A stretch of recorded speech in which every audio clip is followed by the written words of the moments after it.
ఇప్పుడే జీ5 app download చేయండి. చూడండి మీ ఫేవరెట్ టీవీ షోస్ ఎప్పుడైనా ఎక్కడైనా.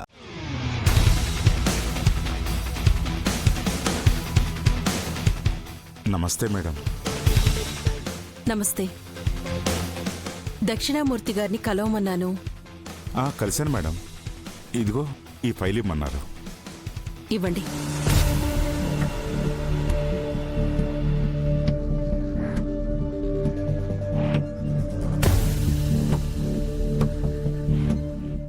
మేడం, అడగొచ్చో లేదో? పర్వాలేదు, అడగండి. ఈ ఫైల్లో పేపర్లన్నీ సంస్కృతంలో రాసున్నాయేంటి మేడం?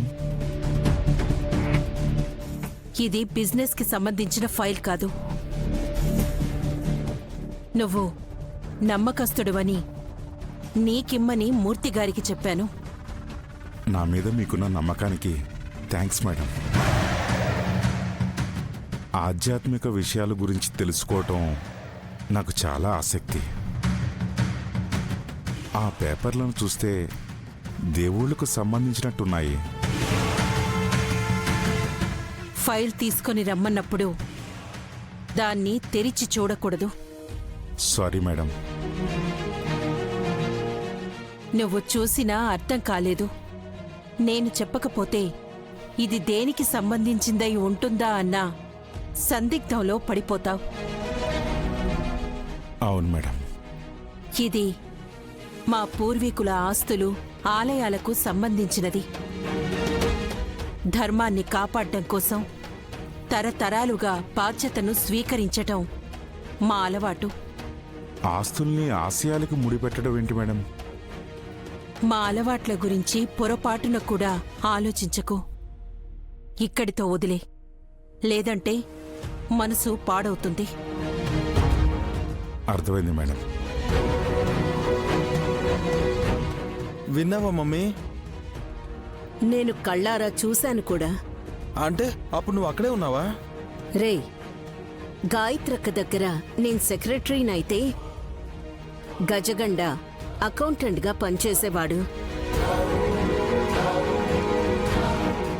చిన్న చిన్న మ్యాజిక్కులు చేసుకుంటున్న ఇతనికి మణికాంతగిరి గురించి తెలిసేసరికి ఆశ పుట్టి మంత్రతంత్రాలు నేర్చుకున్నాడు. అయితే అక్కడే గంటలమ్మతో లవ్ ఏర్పడిందా? లేదు, గంటలమ్మ ఆఫీస్లో హౌస్ కీపర్గా పనిచేసేది. అకౌంటెంట్ హౌస్ కీపర్ని పెళ్లి చేసుకున్నాడా? మమ్మల్ని ఒక్కటి చేసింది తంత్ర విద్యలే వల్లభా. తనకి కూడా ఇందులో ప్రావీణ్యం ఉంది. ఏమున్నా సరే, మీ ఇద్దరి ఆ ఒక్కగానొక్క కొడుకు రక్తపుంజిని కూడా ఈ మంత్రాలు తంత్రాలు అని చెప్పి చివరికి గాయత్రి పెద్దమ్మ చేతిలో బలయ్యేలా చేశారు.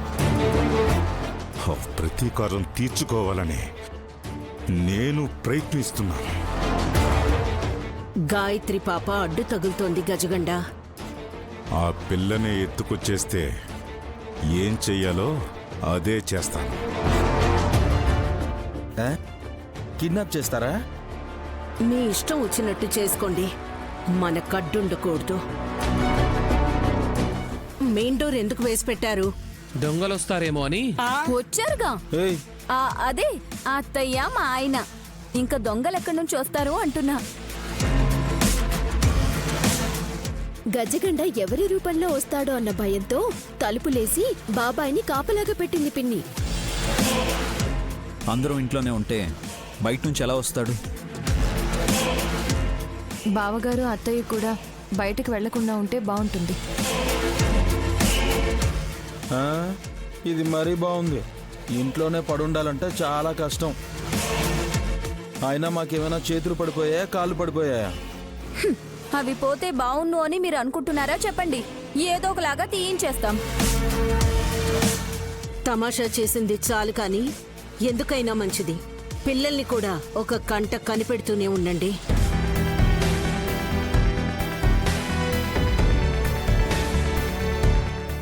ఏమైందమ్మా? ఏమైనా సమస్యనా? అదే విషయాలు. గజగండ పెద్దవాళ్లలానే కాదు, చిన్నపిల్లల్లా కూడా రాగలుగుతాడేమో.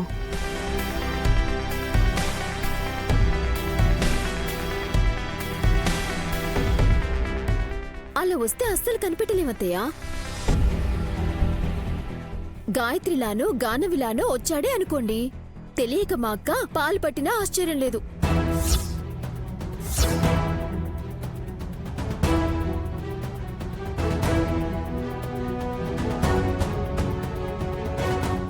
నోరు మూసుకుంటే మంచిది. నేనన్న దాంట్లో తప్పేమీ లేదండి. గాయత్రి పాప విశాల్ బావగారిని చేయి పట్టి మరీ హాల్లోకి తీసుకొచ్చింది కాబట్టి సరిపోయింది. లేదంటే ఆ గజగండ మా అక్క వాళ్ళ బెడ్రూంలోకి దూరేవాడేమో.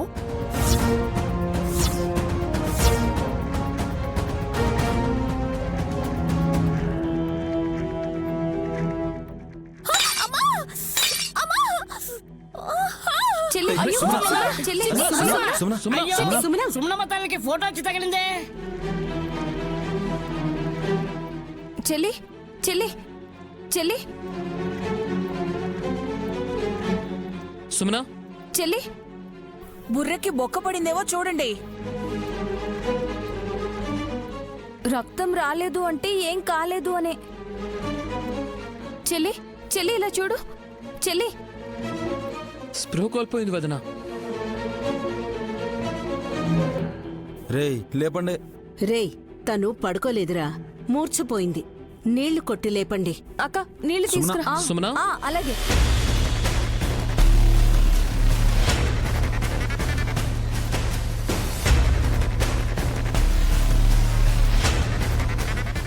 సుమన,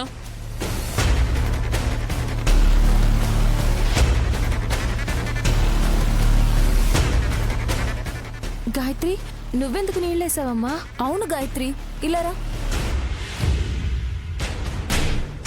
ఎవరు నా తల మీద కొట్టింది? ఎవరు కొడతారు? పెద్దమ్మ ఫోటోని ఎగురొచ్చి నీ డిప్పకు తగిలింది. ఫోటో ఎలా వస్తుంది?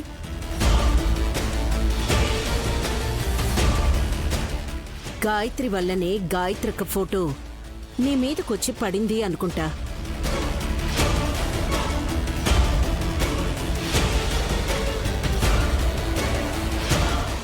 అలా అంటావేంటమ్మా? పసిపాప తను బొమ్మలతో ఆడుకుంటుంది గాని అమ్మ ఫోటోతో ఎందుకు ఆడుకుంటుంది?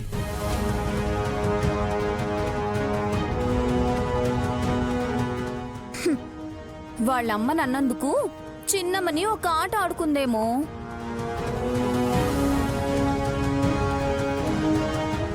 ఊరుకోండమ్మా నువ్వు. బుర్ర గట్టిగా నొక్కేసుకో సుమ్మి, లేదంటే రక్తం గడ్డ కట్టి మళ్ళీ మూర్చిపోయేలా ఉన్నావు. ఇదంతా మా అక్క పనే అయ్యుంటుంది.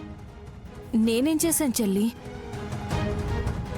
నోటికొచ్చినట్టు మాట్లాడితే పెద్దమ్మే నీకు శిక్ష వేసింది అనుకో. సూటిపోటి మాటలతో గుండెకు గాయం చేస్తే నీ తలకు గాయమైంది. చూసావా సుమన? నేను నిజం మాట్లాడినా నాదే తప్పన్నట్టు చెప్తారేంటి బావగారు? అయినా గాలి కూడా లేదు, ఫోటో ఎగురొచ్చి ఎలా తగులుతుంది? జీ5 యాప్ డౌన్లోడ్ చేసి అన్ని ఎపిసోడ్స్ పూర్తి ఉచితంగా చూడండి.